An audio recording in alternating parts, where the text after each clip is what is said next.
Below is the relevant information you can draw on from primary plus secondary sources, inside plus outside the religious tradition, for the foundational period, Mecca-Medina, Prophet's lifetime. Use this to show VCAA you can triangulate evidence from different source types. Here is the same content rewritten into simple explanatory paragraphs.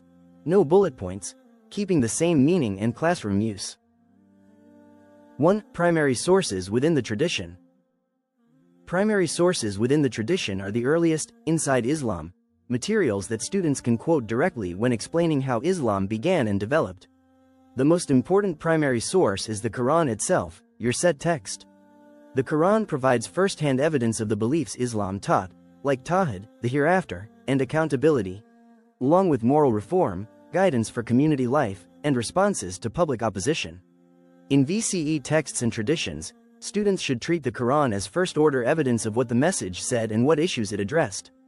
For example, Fussilat shows public resistance to revelation, while Al-Ma'idah shows community regulation and order. Another useful primary source is Asbab al-Nuzul, reports about occasions of revelation. These reports explain the why or when behind certain verses by linking them to questions, incidents, or social circumstances.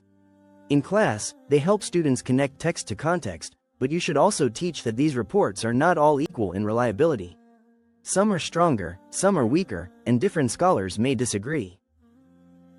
The Surah, prophetic biography, such as the works associated with Ibn Ishaq and Ibn Hisham, is also a primary source within the tradition because it preserves early narratives about the Prophet's life and the community's formation. It helps students understand people, places, and events, preaching in Mecca, persecution, migration, treaties, and key turning points. At the same time, it was written and compiled later, so students should learn to use it carefully, especially by comparing it with Quranic themes and by recognizing that historians work with transmitted reports. Hadith collections are another major primary source. Hadith gives detail on the Prophet's sayings and actions, showing how Islamic teachings were practiced in worship, ethics, legal reasoning, and community decisions. For VCE, Hadith is valuable because it shows how beliefs and instructions moved from words into lived practice. Students should also learn that Hadith collections have different levels of authenticity, and careful attribution matters.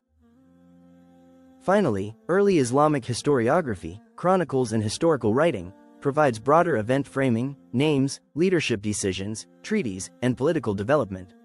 Much of this writing was also compiled later, so it is best used to support timeline understanding while still checking claims against Quranic themes and other evidence.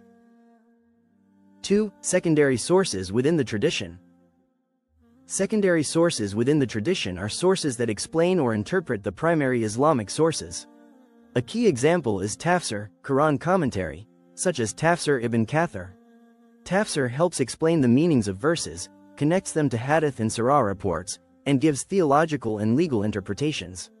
For students, Tafsir is useful for answering, what does the verse mean, and how did Muslims understand it? Fiqh and usul works, law and legal methodology, also function as secondary sources because they explain how rulings formed and how evidence is weighed. They show how the community moved from revelation to practice, and from practice to legal method.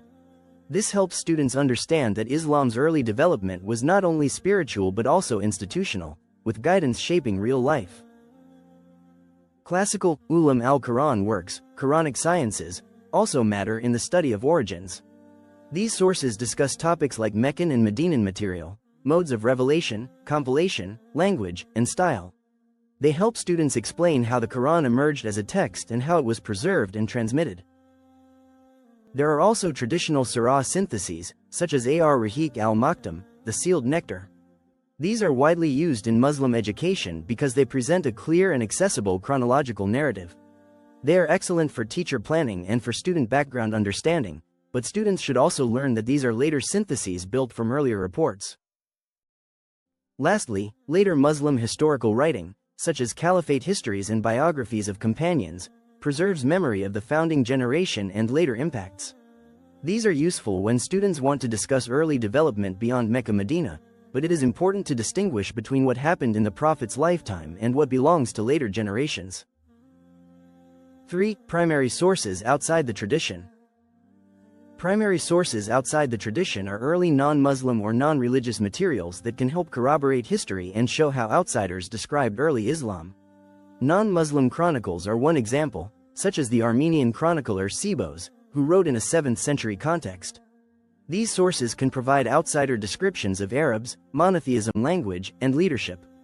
They are useful for corroboration, but students must understand that they often include bias, misunderstanding, or polemical tone. Another early external text referenced in scholarship is the Doctrina Jacobi, often dated around 634. It provides early outside awareness of Arabs and a prophet, but it is also hostile and confused in parts. That makes it valuable as evidence of early notice, while also showing how unclear information can become in outsider writings. Material evidence is often stronger because it is harder to reshape later. Inscriptions, including rock graffiti and building inscriptions, can preserve early Muslim statements about God and the Messenger, sometimes with dates and names. These are valuable for corroborating identity and belief language in the early period. Coins are another form of material evidence. They can show political authority, public slogans, and shifts in identity language over time. Coins help students see the developing public face of the community and the state. Finally, papyri and administrative documents provide evidence of governance, taxation, appointments, and everyday administration. These sources help confirm early state formation and community organization beyond narrative storytelling. 4. Secondary sources outside the tradition. Secondary sources outside the tradition are modern academic works that analyze all evidence types: Qur'an, Surah, Hadith, non-Muslim texts, and material evidence. Fred M. Donner is useful for early community formation and for showing how historians carefully use Quranic evidence alongside external sources. Nikolai Sinai is useful for Meccan and Medinan analysis and historical critical approaches, including how themes develop over time. Angelica Neuwirth is valuable for locating the Quran in late antiquity and understanding the social and religious context around the text. Sean W. Anthony helps students see how to read Muslim and non-Muslim sources together with method and caution. Robert G. Hoyland is especially useful for compiling and evaluating non-Muslim texts about early Islam and discussing their reliability. A simple VCE-ready way to teach students how to use sources. A practical method is to train students to build answers using a simple evidence chain. First, they make a clear claim, such as, early believers faced organized opposition in Mecca. Then they support it using a primary source within the tradition, usually the Quran, themes and verses. After that, if relevant, they add a primary source outside the tradition, such as an early external notice or material evidence like inscriptions. Finally, they use a secondary source, such as a scholar, to explain how historians interpret the evidence and why it matters. This approach aligns well with VCE expectations that students use a range of sources to explain historical and socio-cultural context.